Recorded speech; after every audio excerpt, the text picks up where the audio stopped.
In today's video, I'm going to give you an extremely detailed demo of a one light beauty portrait and show you how I lit and shot these images. So hi everyone, this is Jiggie, a portrait and wedding photographer from the Philippines, and welcome to the channel. So before anything else, if you guys haven't subscribed to the channel and would want to learn more about off-camera flash photography or maybe just photography in general, then this channel is for you. So you might want to consider subscribing, and while you're at it, click that notification bell so that you get notified every time I upload a new video. And if you want to see some more of my images, you could always find me on Instagram. It's at Jiggie Alejandrino. So welcome once again to my small home studio. This shooting area, if you guys are not familiar with the channel, the area that we are utilizing now is only this small area here, which is 2 meters wide and 3.5 meters deep. So I will keep everything within this area, okay? Now, the thing that's different from my normal videos is that you could see that none of my equipment is set up because I want to take you guys through the process of setting up. And I said in the video, this is going to be an extremely detailed setup or demonstration of my one light setup. So let's start off with the light that I will be using. The light that I will use is this one. It's a brand new light from FieldWorld. You know, everybody's getting into LED lights, and FieldWorld sent me some lights to test out, and I think this is a perfect opportunity to do that. So again, while I'm shooting, I'll probably give you my initial thoughts on the light. It comes with in a package like this, and it's relatively cheap. That's why I wanted to test it out. Because one thing that's very important for me is that everybody can actually afford to use the equipment that I'm using. I'm using the high-end stuff. I'm also using entry-level stuff such as this. This is the 125-watt daylight version, which goes for about $200. So it is plasticky, so you could hear it actually. But you know what? It does the job. The CRI is good. It's 96. The TLRCI or something like that, the color rating index, is also at 98. So it should give us good color rendition. Right, so we're gonna mount it on this one. This is the Avengers C stand. Now, the Avengers C stand is something that I would always recommend for studio photographers to have in their home studio or in their studio, because it allows you to just mount lights here like a boom, and it's really so sturdy and so solid. This is one investment that I would never scrimp on your light stands, because this is the one that holds on to your light, and if they fall, well, that's a dead investment. All right, so what else is in here? Well, it's got its usual standard reflector. And this is my only a big problem actually with this light that I don't like, is that the power brick is still an external power brick, which is actually very cumbersome to use. But there is something pretty cool. They gave something like this. It's a travel adapter set. In other words, because the plug of this one's a weird plug, you can see here, it's like a weird plug. They gave an adapter, but my surge protectors anyway have the adapter for that. So that's actually a nice thing that they did there. All right. So this is the power brick, and it connects straight to the back of the light, like so. As I said, it's extremely detailed. So if you guys want to fast forward to the actual shooting, you can, but again, it's a good opportunity for us to actually just chat. And Coco's behind the camera already, so she might have some questions while I'm actually doing this. So, plug. There you go. So my light's set up there. So let's put this aside. Maybe I'll put it somewhere here. Now the modifier. The modifier that I'm using is also from FieldWorld. This is a 60 cm Octabank. This is a Bowens mount modifier from FieldWorld, and all you have to do is basically just push it down like this. There. And we're good to go, I think. Well, there's one or two. 1, 2. There. We're good to go. Now, it comes with an inner diffuser and a front diffuser. I usually use both so that I can get the softest possible light. And at the same time, you could see here that the inner diffuser is still double diffused here in the center because the light is in the center. So what it does is actually it diffuses the light here in the center to remove what we call hot spots. So these things just connect to the inner part of your modifier like this via Velcro, which I'll do now. Okay, babe, you have any questions while I'm setting this one up? None so far. None so far. All right, thank you again for doing this. I'm sure everybody appreciates it also, those people that are watching the channel. And if you guys do appreciate what Coco's doing for you guys, you know what? Leave it in the comment section below. All right, here we go. Almost done. So it's a quick setup.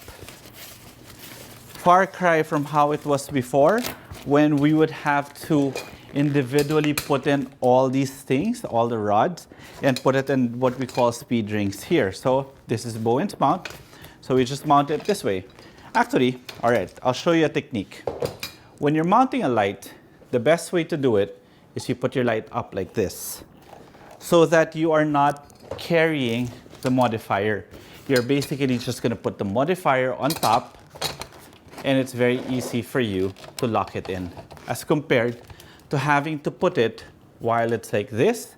Then you would have to carry the weight of the modifier and try to align it.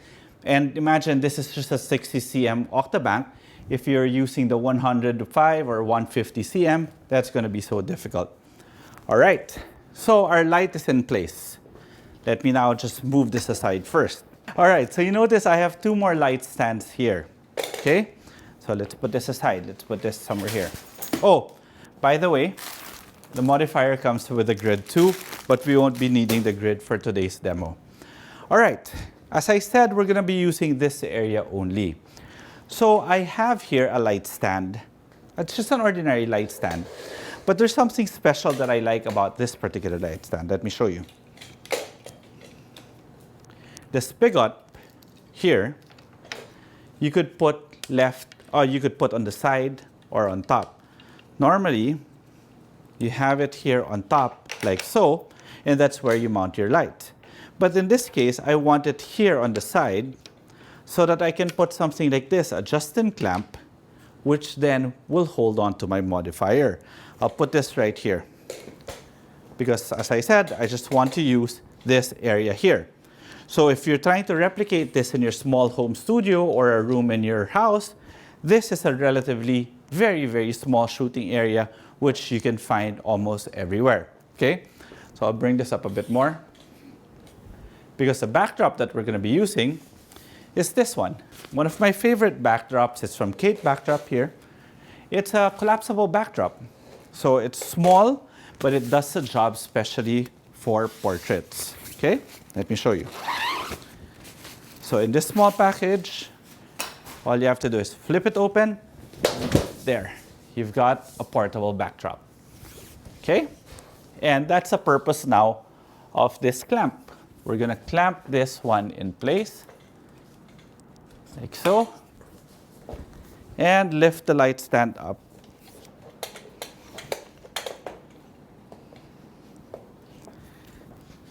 And there you have it. You've got your portable backdrop. Very nice. I like the texture of this one. And this is made out of microfiber, so it's non-reflective, and it comes with a lot of different patterns, but I decided to use this particular pattern because, well, I haven't used it in a long time. Now, what's this final light stand doing here? This is one of the keys to this beauty light. This is a reflector holder. So you do it this way, like so. You've got some clips here. Then you extend it like that. Okay, I have to take a breath. Hi, babe. I have to take a breath. It's like, it's so hard setting this up and talking at the same time. But this is a reflector holder. And I have my 5-in-1 reflector here from Photix. So let's just put that there.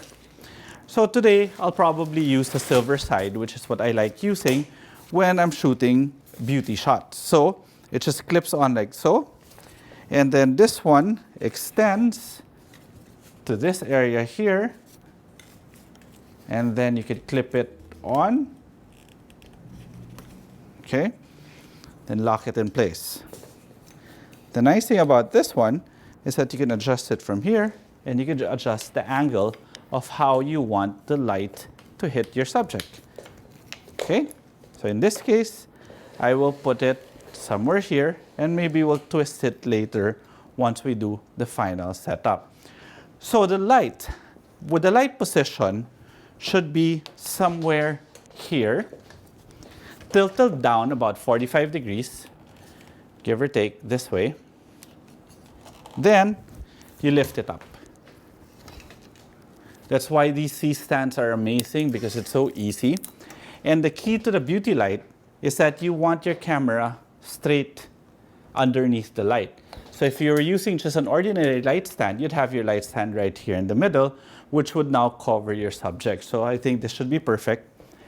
And the light spill will be coming from here, and it will be captured by this reflector heading back towards my subject. I think I need to tilt it a bit down some more. Let me just use the C-stand to tilt it down instead of, there we go. Let's fix it later. Let's tweak it the moment my wife comes in. But for me to actually use this light properly, I will have to turn off all the LED lights here in the studio, because I don't want this light to be too strong, or else it's gonna blind your subject's eyes, okay? So I'll do that now and bring in my wife, Coco, to be our subject for today. Now that I have all my video lights turned on, the only light that you are seeing is coming from this light. The reason why I turned it off is because I didn't want this light to be too strong. If I made it so strong, it's really gonna blind you. We tried it earlier, right? And what happened? You couldn't really see anything. Yeah, I couldn't focus on the Yeah, exactly. So that's why. So that's one disadvantage of using an LED for portraits like this, especially if you're going to make it so strong. It's actually not very comfortable for your subject. So, babe, can we have you here? And look what I have here, a measuring tape. As I said, it's an extremely detailed video. So the light is, babe, you're about how tall? 5'5" with heels? 5'6" right now. 5'6" right now with heels. The light, the tip of the light is about 66 inches. The lowest part of the light is about 66 inches. The light right now is about 32 inches away from my subject, so that's about 1 meter. And she is approximately 2 feet away from the backdrop. And again, I am staying within my shooting area right here, because I want to stay and shoot here and show what we can do in a small home studio. All right, so my exposure. So what did I do? I basically just exposed for it. I didn't need to control any existing ambient light because there isn't any. So now it's just a matter of whether or not I want to boost my ISO to 400, bring my shutter speed up like this, and shoot at 2.8. Maybe I think, babe, you could move slightly closer, like 6 inches closer. There we go. So now she's about less than a meter away. So you notice the moment she went closer to the light, it got brighter. Now I'm able to bring down my ISO. And for me personally, I don't mind shooting at 1/40 because of the fact that I am on a tripod. And by the way, you guys are asking, the tripod that I use is the Manfrotto Carbon Fiber 055, and the ball head is the BH40 or the BH55, sorry, from RRS. And the camera that we're using today is my Sony a7R Mark IV with a 24mm 2.8 GM2. I'm actually using the 24-70 because I'm not doing a tight headshot. I'm actually doing maybe half body to 3/4 body shot. Or sorry, well, 1/3 or maybe somewhere here. Okay?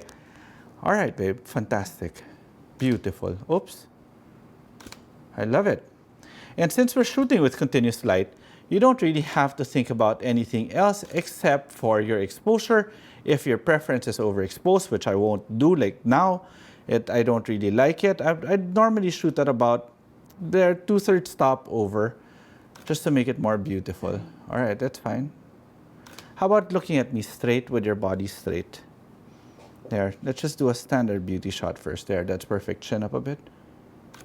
Let's bring up this one so that we get a bit more bounce back there. Very nice. Nice. And of course, I'm shooting in RAW plus JPEG. My white balance is set at 5600 Kelvin. This light is supposed to be rated. So this field world light is rated at 5600 Kelvin. My white balance is 5600 Kelvin. And I think we're actually spot on. You know, I don't want to get into the technical stuff whenever I'm reviewing new products, but visually, I think it's actually okay, especially with the fact that it only costs $200. So it's a good entry-level light. Oh, and by the way, there's a bicolor version. This is $200.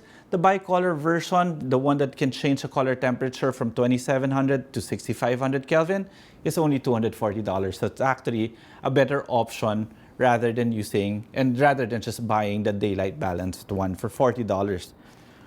Gives you a lot of flexibility. I'm sorry, babe. I'm just talking, right? Are you okay? Images are looking great though. And you notice I have a screen here right now because now Coco can actually see herself. It's my mirror. It's actually a very expensive mirror, right? Thank you also FieldWorld for sending this. Okay, all right.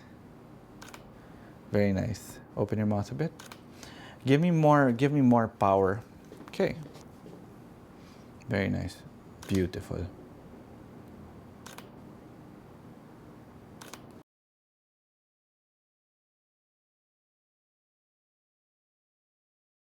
Now, let's say, for example, you actually are staying in a room this big. You can see that I actually have a bigger space than the shooting area that we're actually using. But what if we had walls here on the side? And let's say my door was here. How do I control my light now? I actually did start shooting in a room that small. That's why I'm so familiar with it. And you remember, babe, what did we do with the walls? We had it painted black. Yeah, we basically just painted everything black. Because by painting everything black, you absorb the light, you remove any reflections, even the ceiling should be black so that you can control the light. In this case, that's exactly what I'm gonna do. I actually would rather a more dramatic image, so let me remove this backdrop now. And by the way, to fold these things, all you have to do is hold it on each side like this, have your foot below, pull it up, twist it in, and there you go. Okay? Now, I have my backdrop right there. It's a black backdrop. But basically, it's like the inverse square law. We're actually bringing in the inverse square law now. The inverse square law basically states that the closer your light is to the subject, the faster the fall off will be. And since Coco is relatively closer to the light source, the fall off will be very drastic. And at the same time, you could see that the direction of the light is going here, so it's actually going down. So it's not going to be hitting any of the backdrop. So if I had a black wall here, it might have turned out to be, let's say, maybe dark gray or even completely black, which I would actually believe that it would. Okay? So now you can see Coco is behind the backdrop is a completely black backdrop, which now gives a more dramatic image. Beautiful, babe. I love it. I love it.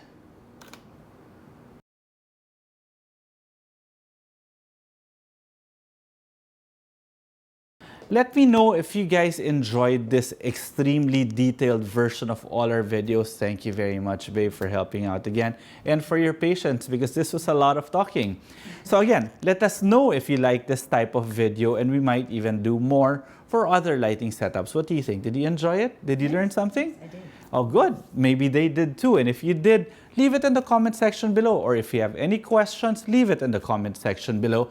And if you like this video, please do like the video, subscribe to the channel, and click that notification bell. Now, if you want to see more of my images, you can always find me on Instagram. It's at Jiggie Alejandrino. Okay, till the next video.